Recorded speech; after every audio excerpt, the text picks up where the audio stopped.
Welcome to the Kyla and Toyah Show. Today we're talking all things celebration. Last weekend was my 42nd birthday. Woo, woo. And also this weekend, well, actually tomorrow here in Korea, and also in 2 days for those of you in California and around the world, wherever you may be tuning in from. It's also Mother's Day this weekend. So we thought we'd celebrate the idea of celebrating. And that's how it kind of came about. And then as I was thinking about the topic and throwing out questions in my head, one of the questions that came to my mind was, why is it easier for us to celebrate others before celebrating ourselves? And I remembered going to this World Happiness Summit in 2018, and I met this woman who was a compassion educator. And she told me that just roughly 76% of people are more compassionate towards others than themselves. And I was like, wow, that's really intriguing. And I thought about myself, if you go on my Instagram, actually, I literally did this. I spent a lot of March celebrating other amazing women in my life. Like, I would take a picture with them on Zoom, and then I put a quote of them, and it was super inspiring. And I realized, wait, I've done this 13 times, and I mean, of course, I'm really happy to do that. I'm not like, oh, I'm so bitter. Why did I spend time doing that? But I think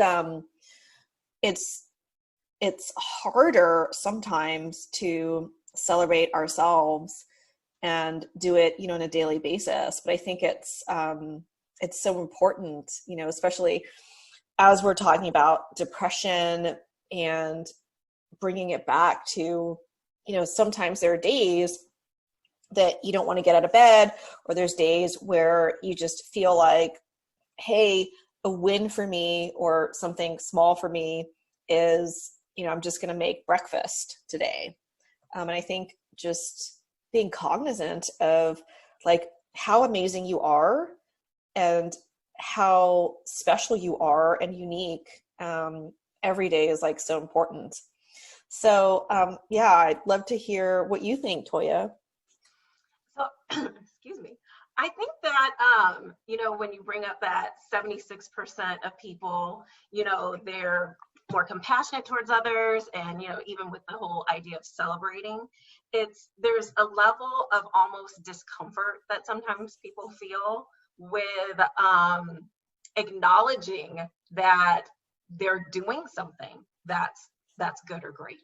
And which also ties into if you have a lot of negative self-talk about yourself, nothing's really ever good enough, then you don't feel like there's anything to celebrate. So it's not even this moment happened, but and you're consciously saying, I'm not going to celebrate. You're not even valuing that moment was a big deal. And and it goes on both sides of the spectrum. So there could be the amazing things that we're not really celebrating and we're downplaying, oh no, oh, it's not a big deal, and then on the flip side, sometimes acknowledging progress, what you said with the depression, some things may be big for you, and it may be a big moment, or it's just something to be happy about. Even if you say celebrating is just being happy that something happened or grateful that something happened, then that gives it a different, spin too. So you getting out of bed and brushing your hair, or you making it through the day with energy, or whatever it may be, it's not really about whether other people think it's worth celebrating. It's whether it means something to you. Yeah, no, I love that. I love what you talked about, the value and bringing value to your life and who you are. And I think then it helps you create this foundation for yourself, right? Where you're like, well, you know, I did this and I'm like, I'm really happy, you know, as you mentioned, the happiness piece, Toyah, and then slowly building from there, right? So whether it's small wins or even something that I've thought about recently, celebrating stuff that hasn't necessarily gone the way that I wanted it to, and figuring out, well, what's the positive, or what can I learn, and how do I, you know, as we talk one episode about pivot, whether in life or business or relationships. And then as you're doing that, you know, you're building and building and building this foundation. But I think the bottom, you know, if we see it as like a pyramid, I think the bottom part should always be ourselves. And as we grow stronger and stronger, you know, at the top, it can look like celebrating others, you know. But if we don't have this strong foundation and you're like, oh, you know, I'm really happy for you and I want to celebrate you, but then you're like, ooh, but inside, you know, then that can cause that disconnect or depression or compare and despair mode or any of those other feelings that are totally valid as well. But, you know, just wanting to be a little step better and better and better. I'm curious about your perspective, you know, if you have any insights on, you know, being a single woman and celebrating and what that looks like. I would say for singles, and for, you know, I'll speak for myself and I'll speak for some of the singles that I know and for myself, is that when you are single, and if you, again, all of this also ties into like, what is your home life like? So you can be a single mom, single dad. You can be single with like roommates or family members. You could be single and live alone. So for women, you know, I have a Facebook group for women who are single and living, you know, on their own, living alone. And so for those women, when it's time to celebrate, there's a lot of things that kind of factor in, because if you were at work and something happened and you want to celebrate, it's not like you're coming home to your family and like you kind of have the control over like what's going to happen and like we're going to celebrate tonight. It becomes like it has to be pre-planned. You have to like figure out like who's available to celebrate with you, and that's if you're looking to like, you know, have a community like celebration. And sometimes you just got to celebrate yourself. Like you got to just celebrate on your own. And instead of, I can't celebrate because nobody's going to celebrate with me, that doesn't cancel out the celebration. You can still make it, you know, feel special for yourself. But I don't want to negate that. Like sometimes it sucks. Sometimes you're like, I want to celebrate with other people and they're just not around. But that moment when you're like, this sucks, it becomes worse when you cancel it out because of other people's availability. So always being willing to say, I'm enough. And so if there's nobody around or no one can like do my schedule, I don't have to wait 3 weeks to celebrate, or I don't have to not celebrate at all. You know, how can I make this like special for me? And so people have different ways that they do it. And I actually put out a post, I want to say last year, looking for advice on how to celebrate, because my celebration is always like some meal, but it's like out of control. It's like a whole bunch of snacks and sweets, and like it's like a feast. And it's as if I don't eat snacks and sweets all the time, but like it's like, ooh, how do I celebrate? You know, so it's like, what is a healthy way? What's a fun way to celebrate? But you know what? If you want ice cream sundaes and like chips and like pies, that's fine too. You know, however, you know, no judgment, because I'm a snackaholic. My sisters call me a sugarholic. Is things that are not healthy for you, if we're looking to celebrate more, then that unhealthy or something that you don't want to make your regular lifestyle. So like people go out for drinks, or they like get that like big dessert. So if you're saying like, let's, you know, we're going to segue into like celebrating every day. If I want to celebrate myself every day, then I can't do like the most like not so healthy thing every day or 3 times a day because it's celebration time. You need a mixture of different ways and different things that you can do to celebrate. Yeah, I love that. I mean, I think again, it's like about balance, right? Yeah. And I love what you said about I can't do this, I can't do that. And it makes me think of the I'll be happy when, right? I'll be happy when I can celebrate with, this person and this person, or I'll be happy when, I have all this.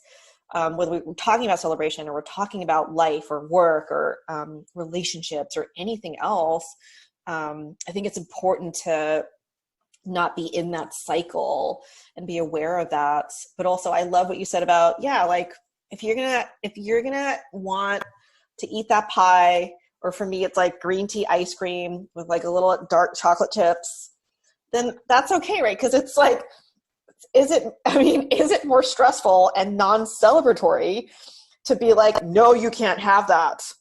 You know what I mean? But of course, like every day, well, yeah, the body can't. Now that I'm 42, like my body can't really handle it anyway.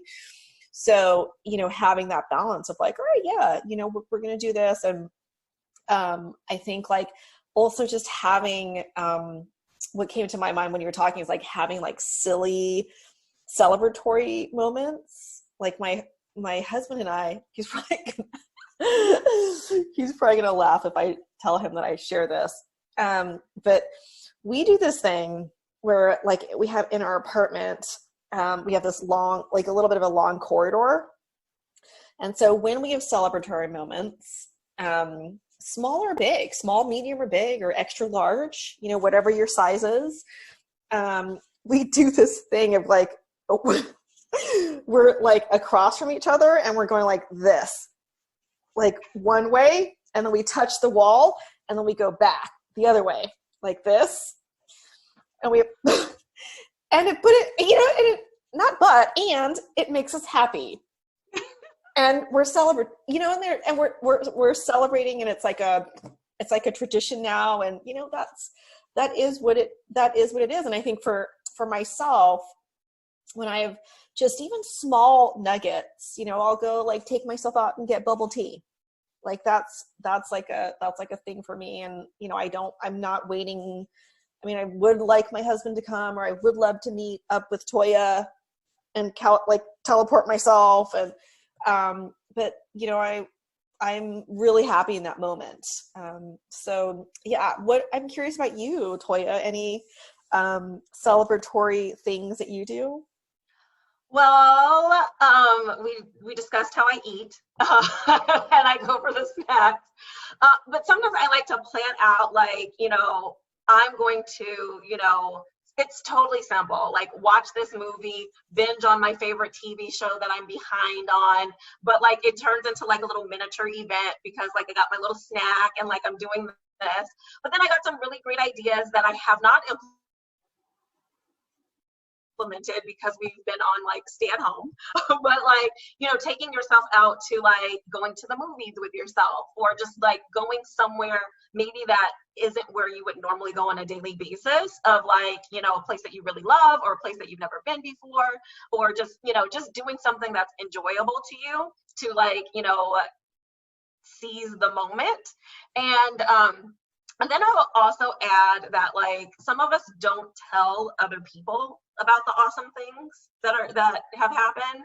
So, and it's not because you're bragging, but it's like sometimes it's nice to like tell your friends or your family like this happened, and like, share that moment. So, finding the time to like communicate and talk to friends and talk to family, and, I don't have to tell them every single thing that's like fabulous, but like, doing that is really great. And, I think that acknowledging like this was a good day, or like, wow, I'm making progress. So like that's another thing, is just like, this was hard for me and now it's easier. Or like, I used to be winded doing this particular workout and like I feel stronger. So some of that is just being present and noticing the changes in us, of like, wow, I'm consistent. Like I used to only do this once a week and now I'm doing it 3 or 4 times. And, just being also acknowledging ourselves that like, just because you haven't made it all the way doesn't mean that you haven't made some progress. So it's like, you know, I'm doing better. I'm on the way to where I want to go. Woo, you know, versus like, oh, I can't celebrate till I get there. You know, who knows? It's not to make it negative. Who knows how long that's going to take? But like, why hold on to those joyous moments and like say like, well, I can't celebrate until like my business is at such and such level, or I can't celebrate until this book is completely done. It's like, you started the book, you wrote a few pages, you wrote a chapter. Like those are like milestones along the way to get excited about. So I feel like I went on a little bit of a tangent there, but you know, which is great, because how do you make celebration just an everyday thing? Like, I know you gave examples of what you like to do for celebrating, but how do you integrate that into just life? Yeah, I mean, for me, my life pre-corona and corona is not that much different. I mean, there are, of course, the physical restrictions of not being able to travel and, you know, social distancing and stuff like that. But my frame of how I live, especially after depression, has been, you know, if this is my last conversation, I mean, and this is my last moment here on earth, and I'm having this amazing conversation with Toyah and all of you, then I'm happy. And every moment, you know, and as Toyah, you were saying, you know, like the progress of like, I think about where I was, you know, 2.5 years ago, and I look at my schedule now and I'm like, I get to do this, I get to talk to this person. And it's not about my business. It's about the intention and the purpose behind my business of helping people who've been through what I've been through and shortening down their journeys. And I'm not having to do things that I don't want to do or that are not aligned with my values, you know, something that we talked about earlier. So I think for me, I'm celebrating not in the ooh, party, or, you know, that kind of way, but I'm celebrating in the moments, because I know that they're precious, and I'm celebrating myself, sometimes outwardly, like the bubble tea, or like you were saying, take myself out to the movie, but really it's an internal celebration, if that makes sense. Absolutely. What about you? I think that like when you're talking about the pyramid, and and there's a lot of different things that I do that have to do with, like, you know, the 3 keys to, you know, I'm doing something on stress. And so the foundation, just exactly kind of like what you're saying, for me, that foundation is always self-love.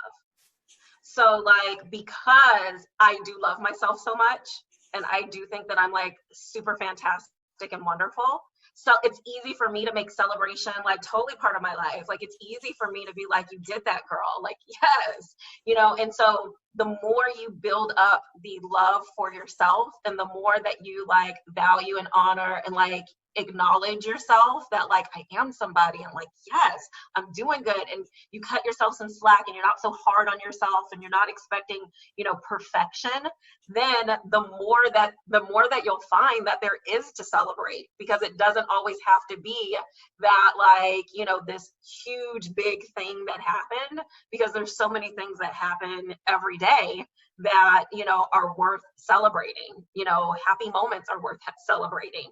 Being alive is worth celebrating, and being healthy, and like being able to like dance or sing, or, you know, have a conversation, or having technology. I can see you and you're in South Korea, like, hello, like, there's a lot. And so, you know, I don't remember if I've talked about this on the show, but I'm obsessed with the high performance planner that I use by Brendon Burchard.